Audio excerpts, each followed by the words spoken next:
திட்டமிட்டபடி இன்று மதியம் 3:30 மணி அளவில் போய் தமிழக வெற்றிக் கழக தலைவர் விஜய் கவர்னரை பார்க்குறாரு. பார்த்து ஆட்சி அமைக்க உரிமை கோர்றாரு. அது எம்எல்ஏக்கள் 108 எம்எல்ஏக்களோட ஆதரவு கடிதங்கள் கொடுக்குறாரு. கூடுதலாக காங்கிரஸ் 5 பேர் ஆதரவு காங்கிரஸ் கட்சி அங்கே இணைஞ்சிருக்காங்க. அந்த கடிதங்களையும் கொடுக்குறாரு. கொடுத்த பிறகும் கூட 118 இடங்கள் இருந்தால் மட்டுமே பதவியேற்க முடியும் அப்படின்ற மாதிரியான ஒரு தகவலாக வருது. நாளை திட்டமிட்டபடி பதவியேற்பு நடக்காது அப்படின்றாங்க. இதுக்கு என்ன காரணம் அப்படின்னு நினைக்கிறீங்க? இதை எப்படி புரிஞ்சுக்கிறது? இல்லை, முதல்ல ஆளுநர் அவர்களுடைய இந்த நடவடிக்கை மாறியதற்கு பின்பாக காங்கிரஸ் கைகோர்த்த பின்பு ஏற்பட்ட மாற்றம் அப்படின்னு தான் நான் பார்க்குறேன். கிட்டத்தட்ட ஒரு மாநிலத்தில் ஒரு 100 இடங்களுக்கு மேலாக பிரதானமாக தமிழக வெற்றிக் கழகம் 108 இடங்கள் ஜெயிச்சிருக்காங்க.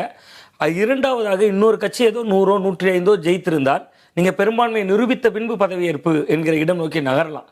ஆனால் 118 என்கிற மேஜிக் நம்பரை காட்ட தான் வேணும். அதற்கு ஒரு அவகாசம் கொடுக்கலாம். நீங்கள் பதவியேற்பை செய்துவிட்டு கூட நீங்கள் 2 வாரங்களுக்குள்ளோ 1 வாரத்திற்குள்ளோ பெரும்பான்மை நிரூபிங்கன்னு சொல்லலாம். இங்கே வேறு எந்த கட்சியுமே 100 என்கிற இதுக்கு முன்னால் இருக்க பிரசிடென்ட்ஸ் எல்லாம் அதுதானே. இதுக்கு வரைக்கும் இங்கே தமிழகத்தில் அப்படித்தான் நடந்திருக்கு, மற்ற மாநிலங்களில் அப்படித்தான் நடந்திருக்கு. தனிப்பெரும் கட்சியா யாரு இருக்காங்களோ அவங்களுக்கு அழைப்பாங்க. அவங்க வந்து ஆட்சியை பதவி ஏற்றுக்கிட்டு அதன் பிறகு ஒரு வாரமோ 2 வாரங்களோ அவங்க கேட்குற டயத்தை கொடுப்பாங்க. அதுக்குள்ள அவங்க பெரும்பான்மையை நிரூபிக்கணும். இதுதான் இது வரைக்கும் இருந்தது. இந்த கேஸ்ல ஏன் அப்படி இருக்கணும் காரணம்? அது காரணம் நான் என்ன பார்க்குறேன்னா சார், காங்கிரஸுடன் விஜய் நெருங்கியது தான் பிரச்சனை அப்படின்னு பார்க்குறேன். நான் சொல்வது அது பிரச்சனை என்று பொதுவெளியில் இல்லை, பாஜகவுக்கு பிரச்சனையாக இருந்திருக்கலாம். கிட்டத்தட்ட அவர்கள் என்ன எதிர்பார்த்தாங்கன்னா, காங்கிரஸ் இல்லாமல் தமிழக வெற்றிக் கழகம் இப்படி ஒரு ஆட்சியை அமைக்குது, கிட்டத்தட்ட ஒரு 108 இடங்கள் ஜெயித்திருக்கிறது. ஒருவேளை அதிமுகவோடு ஒரு கைகோர்த்திருந்தால் கூட இவ்வளவு ஆபத்து இல்லை அப்படின்னு பாஜக தரப்பில் நினைத்திருப்பாங்க. இன்னைக்கு இப்போ வெறுமனே காங்கிரஸ் கூட்டணி என்கிற புள்ளியில் மட்டும் நகரலை. இங்கே காங்கிரஸ் இன்னொரு விஷயம் கூட டீகோட் பண்ணிட்டு தான் உள்ளே போகிறாங்க. கிட்டத்தட்ட அடுத்த பாராளுமன்ற தேர்தலுக்கான உறவு என்பது வரை அது நீளுது. இல்லை, அதில் இன்னொரு விஷயம் சொல்லியிருக்காங்க, மதவாத சக்திகள் யாரையும் எதிர்காலத்தில் இணைத்துக் கொள்ளக்கூடாது அப்படின்ற ஒரு விஷயத்தையும் நிபந்தனையாக வச்சுட்டு தான் போகிறாங்க. வரும் தேர்தல்களில் அந்த கூட்டணி தொடரும் அப்படின்னு சொல்கிறாங்க. ஆமாம், அப்போ ஏற்கனவே கிட்டத்தட்ட பாஜக ஒரு வலுவான எதிரியை சந்தித்து தான் தமிழ்நாட்டில் தொடர் தோல்விகளை சந்தித்தது. அது திமுக. அந்த திமுகவினுடைய வெற்றிக்கு காரணம் என்னன்னா, அதனுடைய கூட்டணி கட்சிகள் மோடி எதிர்ப்பு, பாஜக எதிர்ப்பு, 19, 21, 24 அதோட வெற்றி பாடம். அப்போ பாஜக என்ன நினைச்சாங்கன்னா, ஒருவேளை காங்கிரஸ் அந்த பக்கம் நகர்ந்துட்டா அதனோடு சேர்ந்து விசிகா, இந்திய கம்யூனிஸ்ட், மார்க்சிஸ்ட் கம்யூனிஸ்ட் போன்ற கட்சிகளும் நகருகிற பொழுது ஒரு மதசார்பற்ற முற்போக்கு கூட்டணியினுடைய முகம் மட்டும் மாறும். அந்த எதிர்ப்பு அப்படியே இருக்கும். அந்த முகம் ஸ்டாலின் அவர்களுக்கு மேலே அந்த சினிமாலெல்லாம் இந்த நாடகம் பார்க்குறப்ப சீரியலில் ஒரு இவருக்கு பதில் இவர்னு டக்குன்னு மாற்றுவாங்க. அது மாதிரி அந்த கூட்டணி அப்படியே இருக்க போது இவருக்கு பதில் இவரில் ஸ்டாலினுக்கு பதிலாக விஜய் வந்து அந்த இடத்துல உட்கார்ந்துருவார். ஸோ அது பாஜகவினுடைய நீண்டகால எதிர்காலத்துக்கு நலன் பயக்காது அப்படிங்கக்கூடிய ஒரு அச்சம் அது ஒரு பாரதிய ஜனதாவுக்கு இருக்கு. அந்த அச்சம் தான் ஆளுநர்களை வைத்து பல மாநிலங்களில் அவர்கள் ஏற்கனவே பல விஷயங்களை அரங்கேற்றிருக்காங்க. நீங்க சொன்னதை போல வழக்கமான நடைமுறை என்பது இதுதானே. 100 இடங்களுக்கு மேல ஒரு கட்சி ஜெயித்திருக்கிறது. நீங்க இன்னொருத்தர் பெரும்பான்மையை காட்ட மக்களின் தீர்ப்பு விஜய் தான் தெரியுது. இன்னொரு கட்சி எதுவுமே 100 இடங்களை கடக்கலங்கும் போது வேற யாரும் பெரும்பான்மையை காட்ட போறதும் இல்லை. திமுக அணியும் அதிமுக அணியும் சேர்த்தாதான் ஒரு பெரும்பான்மை எண்ணிக்கையே வருது. ஸோ அப்போ அப்படியான வாய்ப்பும் இல்லை. அப்படிங்கிற பொழுது ஆளுநர் அவரை முதல்வராக பதவி பிரமாணம் செய்து வைக்கிறத காட்டுற தயக்கத்தின் பின்னால் பாஜக இருக்கிறது அப்படிங்கிறதா இந்த சந்தேகத்தை எழுப்புது. அதற்கு காரணம் காங்கிரஸ் அந்த காங்கிரஸ் விஜயோட சேர்ந்தது அதுக்கு அடிப்படையான காரணமா இருக்கும் நீங்க நினைக்கிறீங்க? இப்ப இதை முன்கூட்டியே விஜய் தீர்வு கணிச்சிருக்க மாட்டாரா? காங்கிரஸ் உள்ள கொண்டு வந்தா பாஜக, நம்ம ஏற்கனவே இதை டிஸ்கஸ் பண்ணிருக்கோம், பாஜக ரசிக்குமா அப்படிலாம் நேற்று நம்ம பேசிக்கிட்டு இருந்தோம். இப்ப காங்கிரஸ் உள்ள வந்தா பாஜக நமக்கு அழுத்தம் கொடுக்கும் அப்படின்றத முன்கூட்டியே கணிச்சிருக்க மாட்டாரா? அது கிட்டத்தட்ட விஜய் இப்படி யூகித்திருப்பார். அவரோடு நிறைய வியூக வகுப்பாளர்கள் இருக்கிறார்கள். அவர்களுடைய பார்வையில் என்ன இருந்திருக்கும்னா, காங்கிரஸ் நம் பக்கம் வந்தாலும் திமுக தனிமைப்படுத்தப்பட்டதுல பாஜக மகிழ்ந்திருக்கும். கிட்டத்தட்ட பாஜக திமுக என்பதா சித்தாந்த முதல் விஜய்ட்ட அவ்வளவு பெரிய சித்தாந்த ரீதியாக பாஜகவை அவர் எதிர்க்கல. கடந்த காலங்களில் இருந்து நீங்க பார்த்தோன்னா கூட மக்களுக்கே தாமதமாகத்தான் வாழ்த்து சொன்னார்.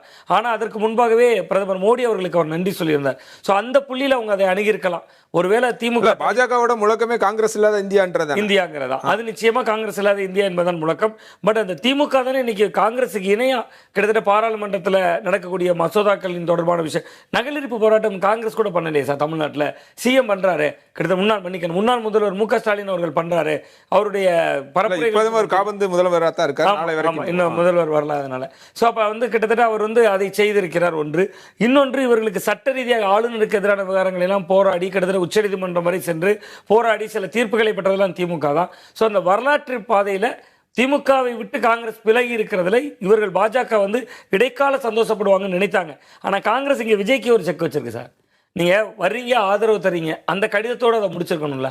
அடுத்த உள்ளாட்சி தேர்தலுக்கு உறவு, அடுத்த பாராளுமன்ற தேர்தலுக்கு உறவு, மதசார்பற்ற சக்தி. இன்னொன்னு, தமிழகத்தை பொறுத்த வரைக்கும் 50 ஆண்டுகளுக்கு பிறகு திரும்ப அமைச்சரவையில் இடம்பெறும் அப்படின்னு கிரீஸ் தொடங்குற செய்தியாளர் சந்திப்பில் சொல்றாருன்ற போது 50 ஆண்டுகளுக்கு பிறகு மீண்டும் காங்கிரஸ் இங்க துளிர்விட தொடங்குது அரசியல் அதிகாரத்துல அப்படின்ற மாதிரியான பார்வையும் பாஜகவுக்கு அந்த அழுத்தமும் இருக்கும்ல சார். ஆட்சியில் பங்கு, அதிகாரத்தில் பங்கு என்பது காங்கிரஸ் கோரிக்கை எழுப்பினாலும் யார் முதல்வர்னு சொல்லாமலே தேர்தலை சந்தித்த கட்சிகள்ல வந்து கடந்த நீண்ட காலமா முதல்வர் யார் என்று சொல்லாமல் கிட்டத்தட்ட பாஜகவிடமிருந்து அதிமுகவிடமிருந்து கூடுதல் தொகுதிகளை பெற வேண்டும் என்கிற நோக்கத்தோட பல காய் நகர்த்தல்களை செஞ்சது வந்து கிட்டத்தட்ட பாஜக தான். ஒரே ஒரு இடம் தானே ஜெயிச்சிருக்காங்க. அப்போ அவங்க நினைக்கிறாங்க, என்னடா இவங்களை 5 இடங்கள் தான் ஜெயிச்சிருக்காங்கன்னு பார்க்குறப்ப அந்த 5இல் ஒருவர் அமைச்சராக போகிறார் அப்படிங்கிறப்ப அதுவும் வந்து கிட்டத்தட்ட பாஜகவை வந்து ஒரு எரிச்சல் ஊட்டக்கூடிய மனநிலைக்குள்ளே தள்ளி இருக்கும். ரொம்ப ரொம்ப முக்கியமாக காங்கிரஸ் கட்சியோட பாஜக தமிழ்நாட்டில் வலுவாகத்தான் இருக்கிறது. இந்த சூழலையும் ஒரே ஒரு இடம் தான் ஜெயித்த போதும் அந்த அணி மதசார்பற்ற அணி என்கிற அடிப்படையில் வெற்றிகளை பதிவு செய்தது. இதெல்லாம் பாஜகவுக்கு ஒரு எரிச்சல் ஊட்டிருக்கும். நீங்கள் கேட்டதை போல 1967 ஆட்சியில் பங்கு, ஆட்சி அதிகாரம் எல்லாவற்றையும் இழந்த காங்கிரஸ் கட்சி மீண்டும் புத்துயிர் பெறுறது அதை வந்து நிச்சயமா பாஜக விரும்பல. ஒன்று. இன்னொன்று, அதற்குள்ள என்ன நினைக்கிறாங்கன்னா சார், இப்ப விஜய் காங்கிரஸ் கட்சி இப்படி ஒரு கைகோர்க்கிறப்ப இளைய ரத்தமும் காங்கிரஸ் கட்சிக்கு பாய்ச்சப்பட்டிருமே. ராகுல் காந்தியினுடைய முகம் தமிழகம் முழுவதும் இன்னும் கொஞ்சம் ஆழமாக கொண்டு செல்லப்படும். இது எல்லாமே பாஜகவுக்கு குடைச்சலை தருது. நீங்க நேற்று வரை இருந்த மனநிலையிலிருந்து ஆளுநர் மாறுவதற்கு காரணம் பாஜக அதற்கு பின்னால் இருக்கிறது. காங்கிரஸ் கட்சி இவர்களோடு கைகோர்த்த பின்பே இந்த எவ்வளவு நடக்குது. அதுக்கு ஒரு வகையில் காங்கிரஸுக்கு நடக்கிறேன். இன்னைக்கு நீங்க உடன்பாடுங்கிறத இன்னைக்கு ஆதரவுன்னு சொல்லிட்டு போங்க, நீங்க எதுக்கு அடுத்த பார்லிமெண்ட் வரைக்கும் அதை கமிட் பண்றீங்க இன்னைக்கு அப்படிங்கக்கூடிய கேள்வியும் இருக்கு பின்னால். அப்ப இப்பயே பாஜக அவங்களோட ஆட்டத்தை தொடங்கிட்டாங்க அப்படின்னு புரிஞ்சுக்கிறேன். ஆமா, நிச்சயமாக பாஜக சில காய் நகர்த்தல்களை தொடங்கியிருக்காங்க. அதிமுகவுக்குள் கூட பிளவுகள் ஏற்படலாம். அதை பத்தி கூட பாஜக பின்னணியில். சரி, ஒருவேளை அதிமுக அவங்க ஆதரவு தெரிவிக்கிறாங்க பட்சத்துல பாஜக என்ன செஞ்சிட முடியும்? இல்ல அதிமுக ஆதரவு பாஜக கூட்டணியோட விஜய் எப்படி ஏத்துக்குவார்? இந்த ரெண்டுமே ஒரு கொஞ்சம் முறை. ஆமா, அதுதான் அந்த இடம் தான். நீங்க கிட்டத்தட்ட விஜய் காங்கிரஸை நெருங்காமல் இருப்பதற்காக அதிமுகவை இலக்க கூட பாஜக தயாராக இருக்கிறது. நீங்க இன்னைக்கு காலையிலேருந்து பார்த்தீங்கன்னா காலையில் எம்எல்ஏக்கள் கூட்டம் நடக்குது. அதை அறிவிக்கிறாங்க, கேன்சல் பண்றாங்க. மாலையில் இப்போ ஆலோசனை கூட்டம் போயிட்டு இருக்கு. சிவி சண்முகம் ஒரு குரல்ல பேசுகிறார் என்று தகவல் வருகிறது. இன்னொரு குரல்ல வேலுமணி பேசுகிறார். எடப்பாடி முடிவெடுக்க முடியாமல் திணறுகிறாங்க. அவ கிட்டத்தட்ட ஒரு அணியாக போய் கூட தாவேக்காவை ஆதரித்தா காங்கிரஸை விட்டு விலகி விடுவாரோ அப்படிங்கக்கூடிய அளவில் பாஜக காய் நடத்துறாங்க. ஸோ இப்போ இன்றைக்கு கூட நீங்க பாத்தீங்கன்னா நாளைக்கு தான் தொல் திருமாவளவன் அவர்கள் செயற்குழு கூட்டத்தை கூட்டியிருக்காங்க. நாளை தீர்வு முடிவு செய்யறோம் சொல்லியிருக்காரு. மார்க்சிஸ்ட் கம்யூனிஸ்ட் கட்சியும் அதே நிலைப்பாட்டில் தான் இருக்காங்க. பட் இந்த பாஜகவினுடைய இந்த விஷயங்களை காரணம் காட்டி ஒருவேளை முன்கூட்டியே அவர்கள் முடிவெடுக்கிறது கூட வாய்ப்பு இருக்குன்னு நான் பார்க்குறேன். ஏன்னா நாளைக்கு அவர்கள் பதவியேற்பு என்பதற்காக நாள் குறித்திருக்காங்க. நிகழ்ச்சிகளுக்கான ஏற்பாட்டு கூடங்கள்லாம் தயாராகிட்டு இருக்கு. இப்போ இந்த சூழல்ல பாஜகவினுடைய அழுத்தங்கள்ல இருந்து விஜயை மீட்கணும் அப்படிங்கிற புள்ளியில கூட இவர்கள் முன்கூட்டியே முடிவெடுக்கிறதுக்கும் ஒரு வாய்ப்பு இருக்கலாம் அப்படின்னு தோணுது. அதே மாதிரி அதிமுக இன்று இரவே இல்லை இரவுக்குள்ள முடிவு அறிவிக்கிறதுக்கான வாய்ப்பு இருக்கா? ஆமா, அவர்களுக்கும் வாய்ப்புகள் இருக்கிறது. பட் இந்த இடத்துல எனக்கு என்ன ஒரு சந்தேகம் வருகிறதுனா சார், கிட்டத்தட்ட அதிமுக விஜய் ஆதரிக்க வேண்டும் என்று குரல் எழுப்புகிறார்கள். தாவேக்காவிடமிருந்து அதிகாரப்பூர்வமாக அதிமுகவிடம் அது போன்ற கோரிக்கைகள் உண்மையிலேயே வலியுறுத்த. ஏன்னா லீமா ரோசன் என்ற ஒரு கருத்தை சொன்னார். வேற ஒரு கருத்தை சொல்கிறார்.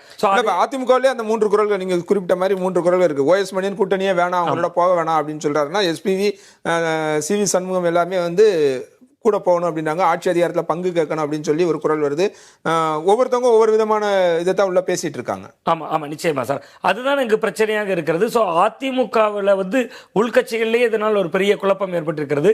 அதிமுகவுடைய எதிர்காலத்துக்கே அது நலன் பயக்குமா, விஜய் ஆதரிப்பது நலன் பயக்குமா, எதிர்த்து அரசியல் செய்வது நலன் பயக்குமான்னு பல்வேறு கேள்விகள் இருக்கிறது. விஜய் விரும்புறது மார்க்சிஸ்ட் கம்யூனிஸ்ட், இந்திய கம்யூனிஸ்ட், விடுதலை சிறுத்தைகள், இந்த 3 பேர் வந்தால் போதும்னு நினைக்கிறேன். இந்திய யூனியன் முஸ்லீம் லீக்கை கூட எதிர்பார்த்துருக்கலாம். அவங்க இன்னைக்கு மறுத்துட்டாங்க. இல்லை, நாங்கள் மு.க. ஸ்டாலின் அவர்களோட தான் இருப்பேன்னு சற்று முன்பு செய்தியாளர் சந்திப்பில் தெளிவுபடுத்தியிருக்காங்க. நான் ஏன் இந்திய யூனியன் முஸ்லீம் லீக்கையும் சொல்கிறேன்னா, கேரளாவில் காங்கிரஸும் இந்திய யூனியன் முஸ்லீம் லீக்கும் சேர்ந்திருக்காங்க. இங்கே 20க்கும் அதிகமான தமிழகத்தில் பாரம்பரியமா கூட்டணி பேச்சுவார்த்தை ஆரம்பிக்குது அப்படின்னா முதல் கூப்பிடுறது அவர்கிட்ட இருந்து எப்பயுமே தொடங்குவாங்க. இந்த நீங்க குறிப்பிட்ட ரொம்ப முக்கியமான இடம் சார். இந்த தடவை கூட பேச்சுவார்த்தை தொடங்குறப்ப அவர்கள் குறைத்து கொடுக்கப்பட்டது அவர்களுக்கு. அவர் அதை வந்து வெளியில வந்து நியாயப்படுத்தினார். ஸோ அந்த அடிப்படையில் அவங்க திமுகவோட அந்த உறவை தொடர்ந்து தோழமைன்றது இன்னுமே தொடர்ந்துட்டு தான் இருக்கு. இது நீங்க ஏறக்குறைய ஆட்சியில் பங்கு, அதிகாரத்தில் பங்கு என்பது திருமாவளவன் அவர்கள் இன்று நேற்று எழுப்பிய கோரிக்கை இல்லை. மக்கள் நல கூட்டணிக்கும் முன்பாக மக்கள் நல கூட்டமைப்புனே விசிகாவினுடைய ரவிக்குமார் ஒரு புத்தகம் எழுதியிருந்தார். அதிலிருந்தே அவர்களுடைய அந்த கூட்டணி ஆட்சி முழக்கம் இருக்கிறது. ஸோ அதற்கு ஒரு செயல் வடிவம் கிடைக்குதுங்கிறப்ப திமுகவை விட்டு நகர்வது அவர்களுக்கு ஒரு வாய்ப்பாக இருக்கலாம். பட் அந்த வாய்ப்பை அப்படி சொல்ல வாய்ப்பில்லை. அவர்கள் நேரடியாக பாஜக இல்லாத ஒரு அணிதான் அது தாவேகா. காங்கிரஸும் அங்க இருக்கிறது என்கிற புள்ளியில் அவர்கள் நகரலாம். இப்ப இது வந்து உங்களுக்கு ஆர்டர்டு பாயிண்ட் ஆயிருமா? அந்த மாதிரி பாஜக அழுத்தம் கொடுக்கிறது, இந்த அழுத்தங்கள்ல இருந்து அந்த அரசை காப்பாற்றணும், ஒரு நிலையான அரசை தமிழகத்துல தரணும், ஆமா மீண்டும் ஒரு தேர்தல் வராம தடுக்கணும், இதுக்கு எல்லாத்துக்கும் வந்து நம்மளோட சப்போர்ட் தேவை இருக்கு, அதனால நாங்க போறோம்னு சொல்லிட்டு நிச்சயமாக அதற்கான ஒரு பாஜகவிடமிருந்து வலதுசாரிகளிடமிருந்து தமிழகத்தை காக்கிற போர் தான் தேர்தலுக்கு முன்பு திமுகவோடு இருந்தது.